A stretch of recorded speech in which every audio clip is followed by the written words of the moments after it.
სკოლებში ბავშვთა უფასო კვების საგაგრძელდება. ეს არის თემა, რომელსაც გარკვეული პერიოდულობით მთავრობა ამოატივტივებს ხოლმე და მერე ისევ მიივიწყებს. ისტორიულად ასეა ყოველ შემთხვევაში და მოდით გავაანალიზოთ. ბოლოს 1 წლის წინ კობახიძემ, როგორც პრემიერობის კანდიდატმა, წინასაარჩევნოდ პარლამენტში განაცხადა, რომ პირადად ჩაერთვებოდა უფასო კვების დანერგვის საკითხზე მუშაობაში. ახლა ისევ დაბრუნდა თემა დღის წესრიგში, ამჯერად განათლების ახალმა მინისტრმა ალექსანდრე წულაძემ გასცა ერთგვარი დაპირება. კვების პრობლემა მნიშვნელოვანი საკითხია, თუმცა იქიდან გამომდინარე, რომ ერთი მხრივ მალფუჭებად პროდუქტთან და მეორე მხრივ არასრულწლოვნებთან და მცირეწლოვნებთან გვაქვს შეხება, ეს ძალიან სენსიტიური საკითხია, თქვა წულაძემ. ჩვენ არა მხოლოდ განათლების სამინისტრო, არამედ სხვა უწყებებთან ერთად მსჯელობდით და მსჯელობთ და განვიხილავთ სხვადასხვა მოდელს ამ პრობლემის გადასაწყვეტად. წულაძემ ახსენა, რომ ამისთვის სკოლების ინფრასტრუქტურის გამართვა არის აუცილებელი და დასძინა, რომ წლის ბოლომდე 50-მდე სკოლის რეაბილიტაცია მშენებლობა უნდა დასრულდეს. სკოლაში უფასო კვების დაპირება თავის დროზე გასცეს განათლების სხვა მინისტრებმაც, ჩხენკელი იყო ამილახვარი და რომ დავაჯამოთ, გამოდის, რომ ხელისუფლება როგორც მინიმუმ უფასო კვების რეფორმაზე 6 წელია მუშაობს, მაგრამ შედეგები არ ჩანს. მე დავუკავშირდი ასევე განათლების სამინისტროს და ვთხოვე კონკრეტული სამოქმედო გეგმის ან უკვე შესრულებული გაწეული სამუშაოების შესახებ ინფორმაციის მოწოდება. მაგრამ მითხრეს იმაზე მეც, რაც წულაძემ რუსთავი 2-ის ეთერში თქვა, ჩვენ ვერ გვეტყვიან. ანუ ხელჩასაჭიდი ვერაფერი გავარკვიე. ჯერ კიდევ აქტიურად განიხილებოდა, რომ 2024 წლიდან სკოლებში უფასო კვების პროგრამა უნდა ამოქმედებულიყო. UNICEF-ის მხარდაჭერით განიხილებოდა მოდელი, რომლის თანახმად საყოველთაო უფასო კვება მთელი ქვეყნის მასშტაბით დაწყებითი კლასების მოსწავლეებისთვის, ხოლო მცირე კონტინგენტიან სკოლებში სრულად ყველა მოსწავლისთვის დაინერგებოდა. რაშიც მოიაზრებოდა თითო ბავშვისთვის დაახლოებით 2.5 ლარიდან 4.5 ლარამდე ლანჩბოქსის აწყობა. მსგავსი ტიპის სოციალურ რეფორმებზე საუბარი განსაკუთრებით მაშინ აქტიურდება, როცა საგანგაშო სტატისტიკა იდება ბავშვთა სიღარიბეზე. ერთი თვის წინ ომბუდსმენის ანგარიშიდან ჩვენ გავიგეთ, რომ ქვეყანაში ბავშვთა სიღარიბემ 6%-ით გაიზარდა, 399.924 ბავშვი საარსებო შემწეობას ითხოვს, ასე ეწერა ანგარიში. UNICEF-ის კვლევით კი ყოველი მეოთხე მოსწავლე შიმშილობს და სკოლის მიტოვების მაჩვენებელი ბოლო წლებში საშუალოდ 12.5-დან 35%-მდე არის გაზრდილი. საგანმანათლებლო წრეებში შეიძლება ითქვას თანხმდებიან, რომ რეფორმა ასამოქმედებელია. სწორედ ბავშვთა სიღარიბის მაჩვენებლის გამოც, თუმცა ყველა მსჯელობს იმაზე, რამდენად გამართულად იმუშავებს უფასო კვების პროექტი სკოლებში.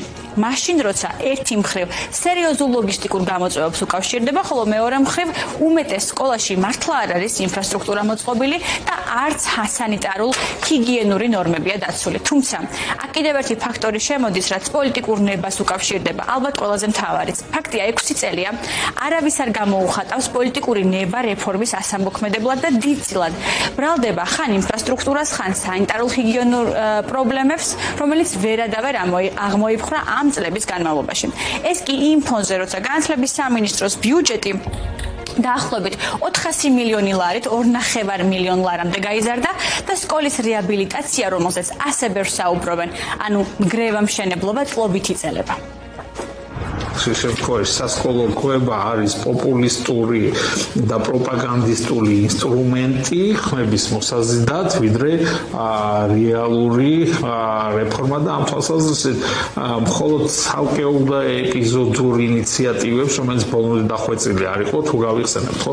საინტერესო იყო ძალიან ჯიხის პრეცედენტი, როდესაც რეალურად განხორციელდა, თუმცა ბევრ ასპექტში იყო დასახვეწილი, შეიძლება ვთქვა, რომ საინტერესო იყო, როდესაც თბილისში შეთავაზეს მსგავსი თვითმმართველობის არჩევნების წინ, თუმცა რეალურად რომ ვთქვათ, ბოლომდე გააზრებული ეს რეფორმა არც სახელმწიფო სტრუქტურებს, არც საერთაშორისო ორგანიზაციებს, არც არასამთავრობო სექტორს და არც ოპოზიციურ სპექტრს არ აქვს. ამერიკის შეერთებულ შტატებში სასკოლო კვება მიღებულია სოფლის მეურნეობის მიმართულებას და ეკონომიკური განვითარების მიმართულებას, რომლის ერთ-ერთი მთავარი ფოკუსია ბიზნესის სახალისება და განვითარება და კონკრეტული სასოფლო სამეურნეო დარგების განვითარება, რომლებიც უზრუნველყოფენ სასკოლო კვებით სხვადასხვა სკოლებს. სულ რაღაც 1-2 თვე დარჩა, აი არჩევნები და მაშინვე ვიწყებთ უკვე მოდელები მზად თქვა, მე შიგაში გამოვახმარ აი კვლევას ჩავატარებთ, მე ამბობენ ხოლმე რომ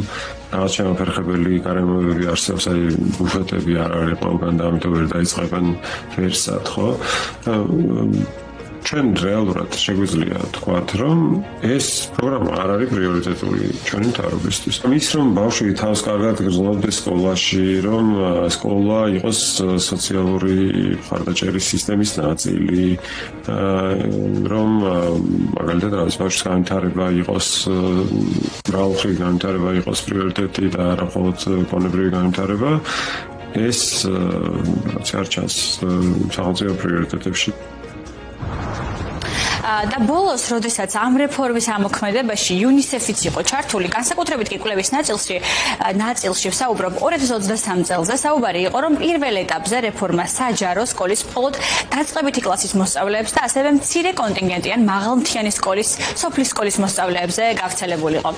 ასეთი დაახლოებით 1000-მდე სკოლა, ქვეყნის მასშტაბით დაახლოებით 550,000 მოსწავლე ირიცხება და ამის ნახევარი დაწყებითი კლასის მოსწავლეები არიან. ანუ რეფორმა დაახლოებით 280,000-მდე ბავშვს უნდა შეხებოდა მთელი ქვეყნის მასშტაბით. ბიუჯეტის სხვადასხვა დათვლებით მთავრობას წლიურად თითო მოსწავლეზე რომ დაახლოებით $40-50 დაეხარჯა, წლიურად სახელმწიფოს დაახლოებით 70-80 მილიონი დაუჯდებოდა, რაც დაახლოებით ბიუჯეტის 0.4%-ია. რეფორმა კომპლექსურია, ჩნდება კითხვა, რამდენად გამართლებულია ჩვენაირი ღარიბი ეკონომიკისთვის მსგავსი სოციალური პროექტის დაწყება. თუმცა, განათლების ექსპერტები ფიქრობენ, რომ საქართველოსნაირი ღარიბი ქვეყნისთვისაც კი სიღარიბის სტატისტიკის გათვალისწინებით თავისუფლად არის შესაძლებელი პრიორიტეტების დაალაგება, თანხების გამოთავისუფლება, რომ ეს არ იყოს მაგალითად ზედმეტი ტვირთი ბიუჯეტისთვის. გარდა ამისა, კიდევ ერთი გამოწვევა არის ლოგისტიკა. რეფორმა რომ სამოქმედდეს, საინტერესოა, ერთი ვინ უნდა იყოს საკვების მიმწოდებელი, თავად სახელმწიფომ უნდა აიღოს ეს ფუნქცია, როგორც აკეთებს ბაღების შემთხვევაში, თუ მაგალითად ბიზნესმა.